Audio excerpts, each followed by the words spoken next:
morning to a brand new day. Time to learn and games to play. Learning things is so much fun. Learning is good for everyone.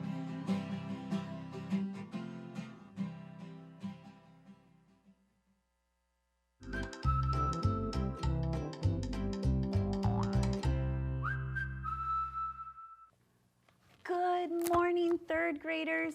My name is Mrs. Nix, and I am so excited to be here with you and support you as you become amazing thinkers, readers, and writers.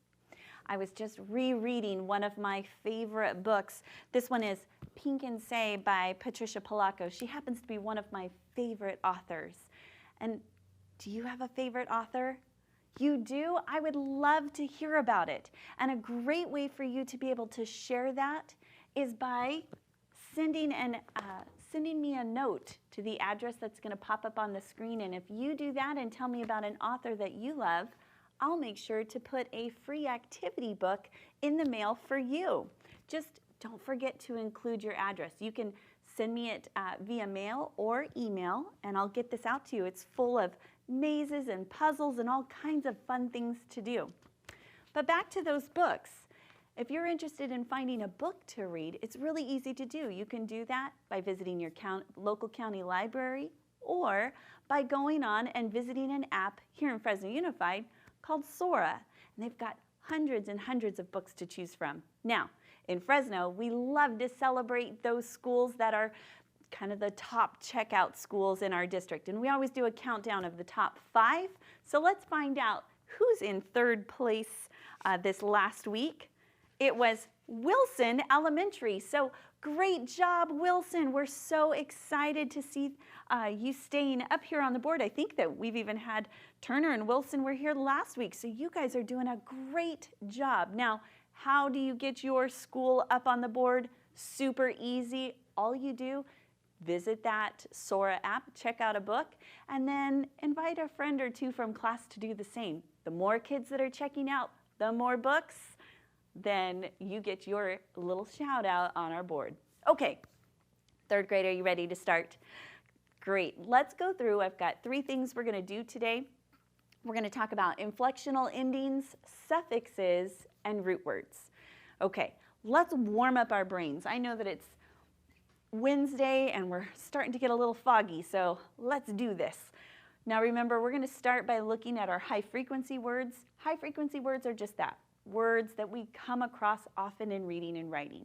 So we want to make sure, can we read them and write them? If you need to practice them during the week, that's okay. You're responsible for your learning success.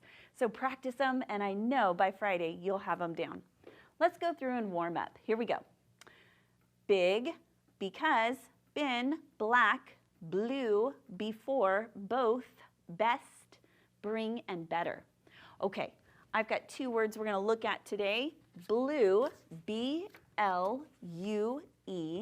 and before, B-E-F-O-R-E. Okay, help me use these in a couple of sentences.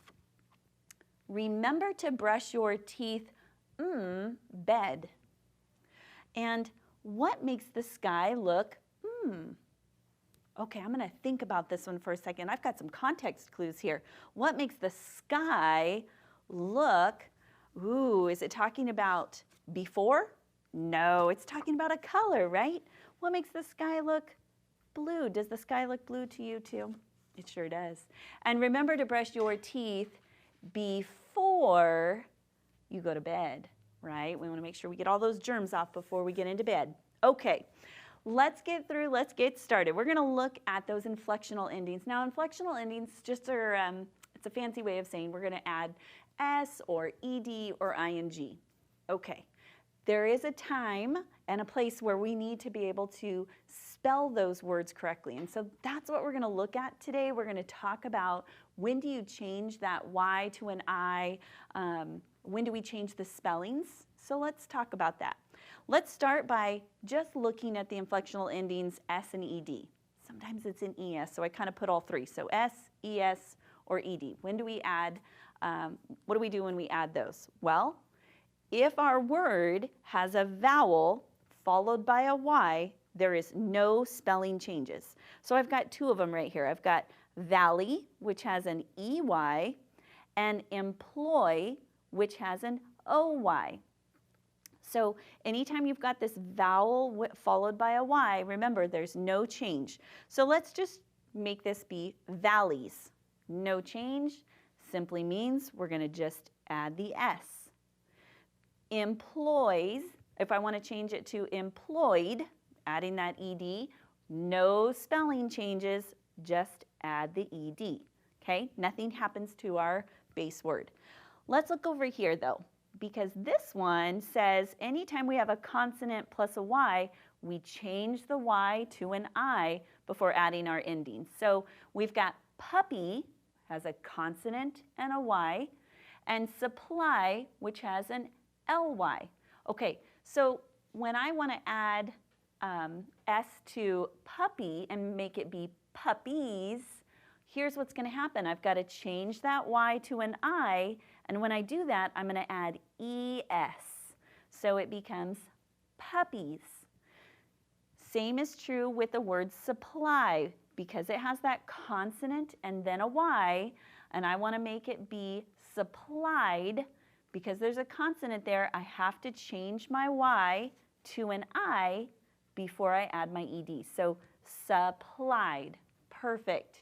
Now, here is a great one. Super easy. Whenever we're adding ing to a word that ends with Y, look right here. No spelling changes. So it doesn't matter if it has a vowel or not a vowel. So let's look at this first one. If I said employ, and I want to say I'm employing very many people, a whole bunch of people, I just simply take my base word and I just add it to ing, employing. How about supply, and I want to make it be supplying. Again, super easy, no spelling changes, leave that Y alone, and just add ing. Excellent. Okay, let's go over and look at some suffixes. Now, we've been practicing prefixes, base words, and suffixes in the past. Remember, prefixes are added to the beginning of a word. Suffixes are added to the end of the word, and they change the meaning of the word. The base word, they just stand on their own. They have meaning all by themselves. So when we think of the words like joy, use, and odd, well, we know that those words just stand alone. But I can add some suffixes to change the meaning. So let's talk about what those suffixes mean, because in third grade we want to be able to know those multisyllabic words, when we're adding those suffixes on, how does it change the meaning of the word? So whenever I see less on the end of my word, I'm going to know that it means without. So joyless means what? That's right, it means it's without joy. It's a joyless job to take the trash out, right? It's pretty hard to be full of joy if you're having to take the trash out. Okay, how about full? Well, full simply means that it's full of. So here's the word use, and I can put full next to it. It's full of use. It's very useful. Useful. So a pencil is very useful when you're trying to take a test. And how about odd? And if I want to put ness, which is the state or condition of, we're in the state of oddness, right? So someone who's very, very odd, we could say that they're in a state of oddness. Okay, let's look at what some of this can look like when we go to practice it. Okay, it says circle the verb that ends with an S-E, S-E-D, or ing, and write the root word on the line. Okay, have you studied for the spelling test? Okay, so here's the one that's added the ed, so I'm going to circle it. Now think, how do we spell the word study? Do we leave it with a Y or with an I? No, we put the Y back in there. So study, we're just going backwards today, right? Okay, mom hurries to the market after work. Do you see that verb that's got that I-E-S right there. So how do we spell hurry? H-U-R-R-I or Y? You got it. Do it with a Y. Good job. And how about this one right here? The wet towels are drying on the fence. Remember, whenever we add ing to a word, it doesn't change the spelling. So that one's a super easy one, right? We're just going to have dry. All right, then this last one, I really hope we get it. She replied. How do we spell reply? Okay, good. R-E-P-L, and we don't put an I, we put the Y back. Great. Now here's a little activity that you very easily could do as you're reading a book. Now here I've got a whole bunch of them. They're just available for us to sort. But as you're reading a story, if you come across words that end with these suffixes, you could write them down in your own notebook just for practice. So when I look at worthless, does it go under full, less, or ness? Well, it's going to go under less because I've got less at the end. We're just training our brains to see it. How about loveliness? You got it. It's going to go over here with a ness.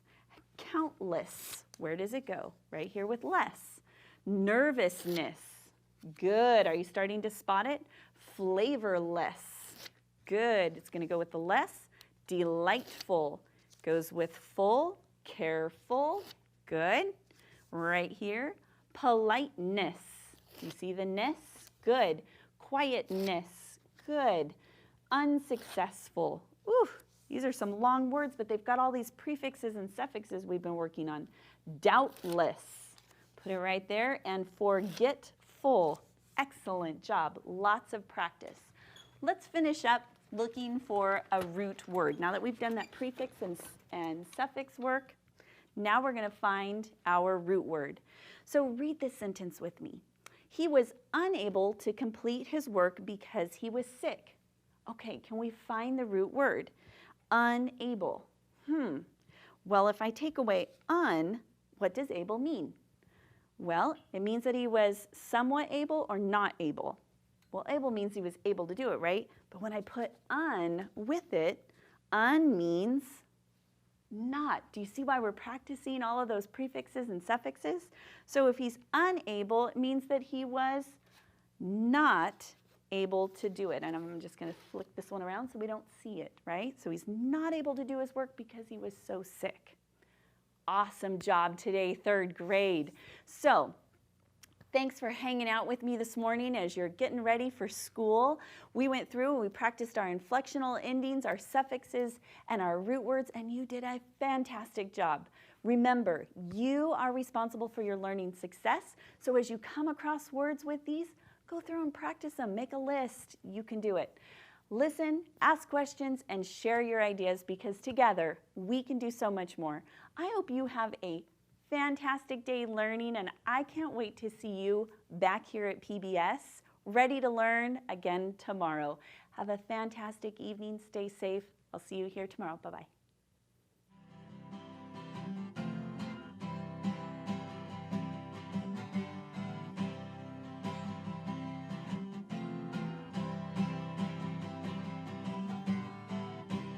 Good morning to a brand new day. Time to learn and games to play. Learning things is so much fun. Learning is good